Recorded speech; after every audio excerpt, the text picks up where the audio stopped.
Hello, Woodland families. We hope you are doing well and staying strong during this time of school closure. We miss our students so very much and each of you, and are looking forward to the time when we will reconnect in person.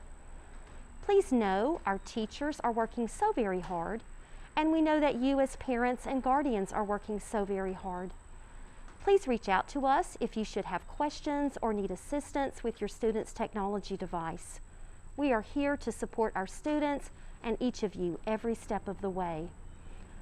The purpose of our short video today is to share with you several of the important safety measures we have put into place for the protection of all students, families, and team members during this most difficult time for everyone. As you can see, we are outdoors at our main Woodland entrance, and positioned on our patio are several stepping squares to help us with our social distancing when students and parents are waiting to enter the building.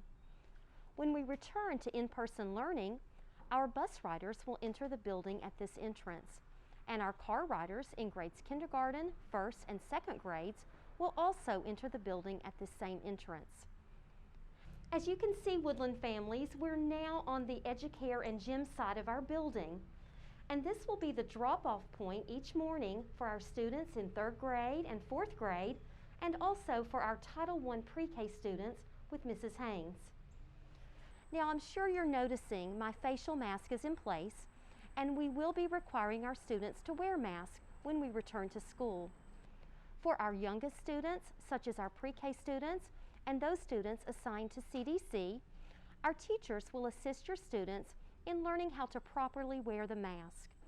We know this can be very difficult for our youngest students and for our students with special needs, and we will be here to support all students with this new process.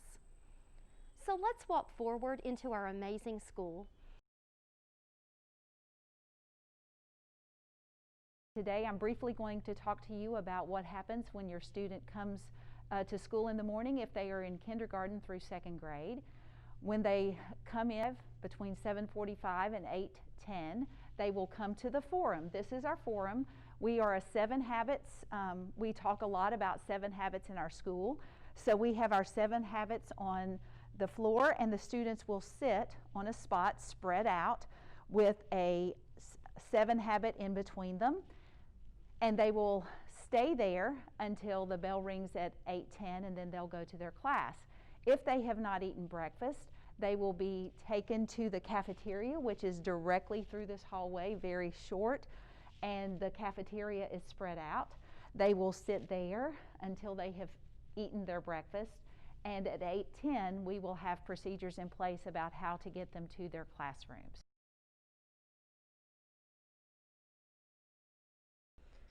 So Woodland families, as you can see, we're on Teamwork Trail, which is our 2nd grade hallway, and you'll notice that we have a green arrow posted at the end of this corridor. This arrow reminds us that we'll always be traveling to the right when we are in person for traveling in our hallways. So if you'll follow with me, you can see as we turn the corner, we're traveling onward to our Related Arts hallway. So students would be traveling to the right. We see another arrow as we continue onward. You can see we'll continue.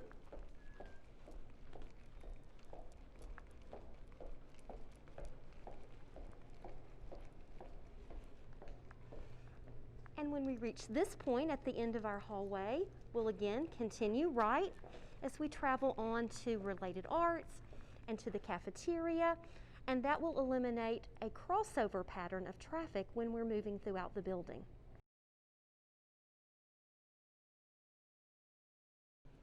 As you can see, we are in our amazing cafeteria, and you'll notice that our seating arrangement is quite structured. If you'll notice, we have our 7 habits, special squares on several seats on each side. And those squares represent the fact that we'll not be sitting in those seats when we're having lunch, but students will sit on each end on both sides. On the second side, you can see we have open seats 2 and 5, whereas on the other side, we have seats 1, and 6 open so that students will be very physically distanced while they're enjoying their lunch in the cafeteria.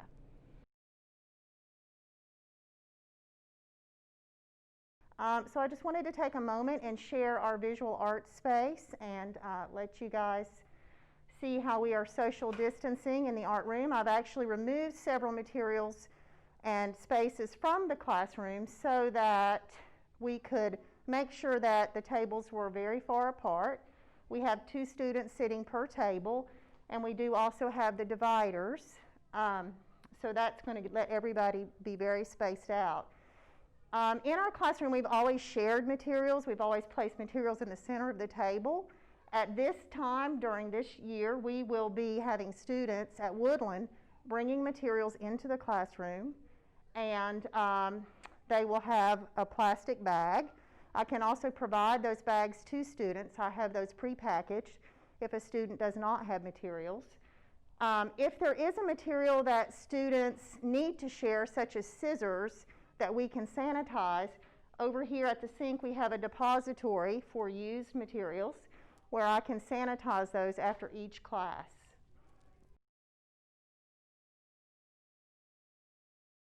My name is Robin Adams, and I have the privilege of being a kindergarten teacher here at Woodland Elementary. And one of the things I want to show you today is what we've done to try to get our classrooms ready for when we're back in person. So one of the main things is that we want to keep them safe, but we also want them to feel that social element that's so important in school, especially in the kindergarten classroom. So one of the things that we did was take barriers, but I actually cut out a little window and created so that if you were sitting and I was sitting across from you, I could actually look at my friend across the table. And another thing that we've done to try to help is to space out our classroom. So if you look around the room, you can see tables aren't close together. They're really spaced out around the classroom. And not only are we going to sit at tables, but we're going to have options to actually sit on the floor, like this is a space for one child. This could be a space for one child. We can't really use the carpet like we normally would, where everybody joins, which kind of makes me a little bit sad, but hopefully we'll get back to that. So for now, we will kind of rotate students on the carpet area so that I would be able to teach here, but still be able to see all the students and have 2 that are close to me that maybe would participate a little bit more. Another thing that we've done is they've asked us to open our windows to try to create airflow through the classroom. That will help a whole lot. At each table there's going to be hand sanitizer. If you looked around my classroom now, we've tried to do that, and we'll encourage using that all the time. They're going to have their own individual boxes, which is not we usually try to share, because sharing and asking questions and can I please have this, can I borrow this, those are all truly standards of kindergarten. But now, just to be safe, everybody will have their own box so that they're not sharing materials with anyone. They'll have their own individual pencil box or work box.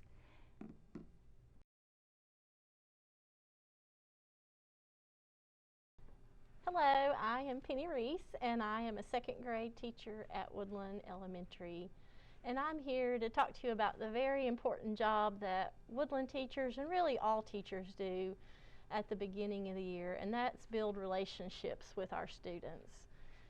James Comer is a renowned child psychologist, and he is quoted as saying, "No significant learning occurs without a significant relationship." And so that's what our main goal is at the beginning of the school year, whether we're in person or remote with our students, is to try and find ways to build those significant relationships. So as a teacher, I'm constantly asking myself, how can I connect through a screen? How do I get to know my kids virtually? How can I know them? How can I let them know that I care about them and that I will do my best for them, regardless of our setting?